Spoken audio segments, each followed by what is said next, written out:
कभी सोचा है कि ऐप का एक बैकएंड मल्टीपल डेटाबेस क्यों यूज करता है? मोंगोडीबी यूज करता है, माइस्क्वेल भी यूज करता है और रेडिस भी यूज करता है। क्या एक डेटाबेस इसके लिए इनफ नहीं होते हैं क्या?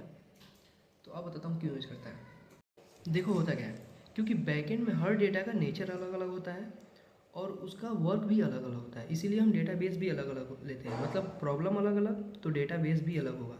और एक डेटाबेस हर प्रॉब्लम के लिए बेस्ड नहीं होता है। इंडस्ट्री लेवल के जितने भी ऐप होते हैं या फिर वेबसाइट होते हैं उसके लिए, फॉर एग्जांपल हम लेते हैं माईएसक्यूएल का। अब माईएसक्यूएल में क्या होता है, जितने यूज़र मैनेजमेंट होता है, पेमेंट, ऑर्डर, ट्रांजेक्शन, ये सब डेटा होते हैं ना, ये माईएसक्यूएल में रखे जाते हैं। और वो क्यों? क्योंकि इसका स्ट्रिक्ट स्ट्रक्चर होता है, रिलेशन इंपॉर्टेंट होता है और एक भी डेटा गलत नहीं होनी चाहिए, ठीक है।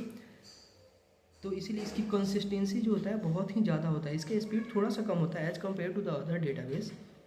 फॉर एग्जांपल में तुम अगर पेमेंट सक्सेस हुआ तो ऑर्डर क्रिएट होना ही चाहिए। जबकि जो मोंगो डीबी है उसमें क्या होता है, इसमें सोशल कंटेंट की ज़्यादा यूज किए जाते हैं। लाइक पोस्ट है तुम्हारा, कमेंट है, लाइक है, या फिर जो भी सोशल कंटेंट अलग अलग होते हैं अलग अलग प्लेटफॉर्म पे, तो उसके लिए हम मोंगो डीबी यूज करते हैं। और वो क्यों? क्योंकि ये बहुत ही ज़्यादा फ्लेक्सिबल स्ट्रक्चर का होता है, इसको सेमी स्ट्रक्चर डेटाबेस बोला जाता है और ये स्केलेबल ईजिली हो जाता है। प्लस सेकंड चीज़ ये है कि देखो फॉर एग्जांपल देख लेते हैं कि आज कैप्शन अलग है, हैशटैग अलग है, कल कुछ और रहेगा, परसों कुछ और रहेगा, तो उसके हिसाब से ये अपने आप को चेंज कर लेगा, इसमें कोई इशू नहीं होता है।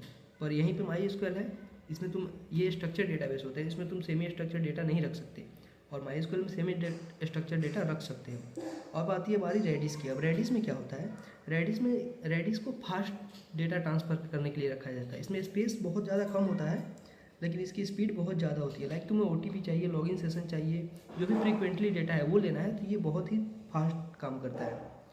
इसीलिए जो रियल बेस्ड प्रोजेक्ट होते हैं प्रोडक्शन लेवल के, उनमें ये सब चीज़ें को देखा जाता है और इसी को बोलते हैं पॉलीग्लोट प्रेसिडेंस।